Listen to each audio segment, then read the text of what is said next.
this is the liner for the pond. What choices do you have for lining a pond?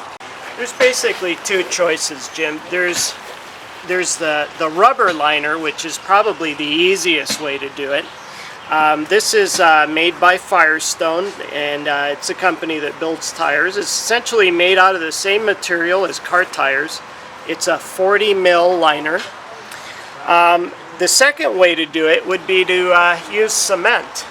Probably being in California, to make ponds out of cement, you essentially have to make them about 6 inches. 6 inches of cement. It has to be reinforced, and that is due to the earthquake problems that we have here. Now, the good thing about these liners is that they're cheap, they're easy to handle, although when you get into the bigger sizes they can get real heavy. So you may need a few friends that come over to help you do it. But it's really nice. You put this in, you basically fill the pond just a little bit before you start putting in your rocks, and you can pull all the creases out of it by essentially pulling on the liner until the creases start to dissipate out. It's just, you know, real easy material to work with. It's relatively inexpensive, and it looks good. The liner, I know some people ask me, oh, do they come in different colors? No, unfortunately they don't. But to tell you the truth, if they did have it in different colors, it wouldn't really look good because it would be all covered with algae after a while. And the black material, actually, flat black material, actually looks the best in the pond. Like an aquarium, it gives the impression of depth or infinity. That's correct. And it doesn't, as you say, show algae or debris as easily as the colored versions. Yes, yes. And it looks really natural after it's been weathered into the system. You know, most people don't even think that there's a rubber liner on it. Most people think it's made out of cement. And so how does that liner then get placed in the pond? Are there different types of cushions or absorbents or things that you would put underneath there to minimize it getting poked or a stick going through there, or worse yet, a root poking through it? Well, it takes a lot of force to actually puncture these liners, and roots per se will never really go through it. I've never seen a case of a root going through one of these liners. Now, in case that you have soil which contains a lot of rough or really sharp sand and things of this nature, even rocks, the best thing to do is actually put an underlayment in there that's like a thick felt, and this will protect against any of those materials poking through. Now, that being said, with the weight of the liner of the water on top of these underlayments and these materials that are potentially sharp and dangerous down there for the liner, you still have to be careful. And what we generally do is we'll go through the whole bottom of the pond and look for those sharp pieces of stone and so forth and remove them. They have to come out of there. Would there be any reason to put a layer of sand down first before the liner went in? Yeah, some people will do that. Here in California we have a lot of clay, and clay doesn't really have a lot of sharp stuff in it, so as long as you clean it up real good, you can still use the underlayment. Sometimes we really don't need it because the soil is so clean. Now, once we have our liner and our skimmer in position, what we'll essentially do is the liner will come up the faceplate like this of the skimmer, and then we're going to have to cut out a hole to fit the faceplate to the skimmer. Always got to keep in mind they have a drawn-in water line here, so you have to keep in mind of what height your skimmer is going to go and where your water level. And that's determined by how deep you dig the hole to place the whole skimmer box in. Yeah, exactly. And usually the skimmer has already been designed so that it basically sits level, almost level with the ground. So our ground level will essentially be probably right under this lip here.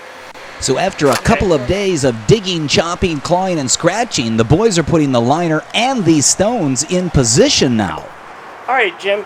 So here's the step now that we've actually cut into the side of the pond in the soil, and this will be holding the rocks just like that.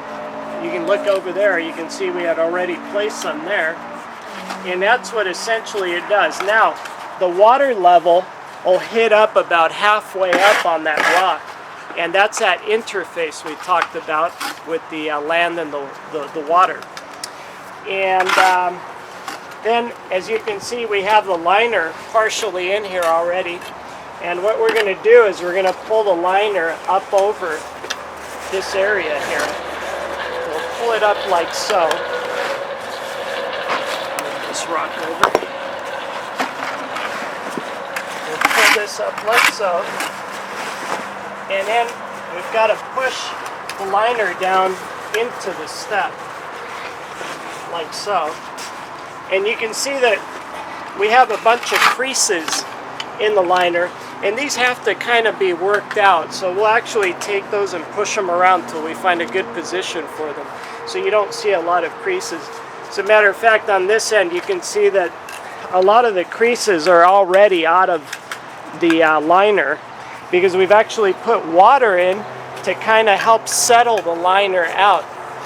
Now what we do too is we leave the liner with the rock a little taut so that it's not exactly right against the floor of the pond, so that when you fill it up, the liner will kind of stretch out, and a lot of those creases will disappear as it fills up.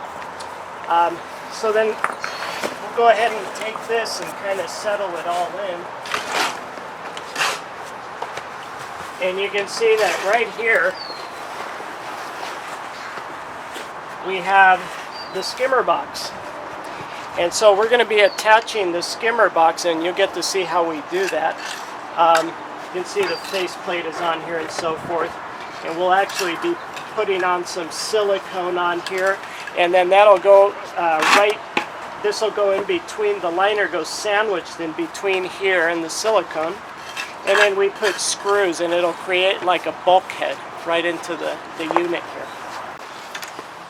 So this here is the suction line that's going to end up going to the water pump and the filter system, and obviously that's where it comes into the filter there. That's correct. And it's going to suck that water all the way up to where the, not just where the waterfall is at, but to the filter system that's up there on that shelf, that cement shelf back up there. That's correct. And then in turn that water will spill down into the water fountain or waterfall, and then spill into the pool. Correct. And so to continue the process of positioning the liner, we now need to address how it interfaces with the surface skimmer. And that's going to involve cutting a hole in that liner and placing that weir, as Danny called it, into the liner itself. That weir I might almost refer to as a bulkhead. Okay, Jim, so what I'm going to be doing is I've got the liner all settled in place now in front of our skimmer box, and I'm going to go ahead and cut out the hole where the weir will go through. And as you can see, the weir opens up like so, so that'll be sitting right in the front here. So I've got to cut the hole for that. So at this point, there's only one suggestion I would make, and that is to have a sharp blade, as there's a reason you got a 40 mil thick pond liner.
cut out our hole.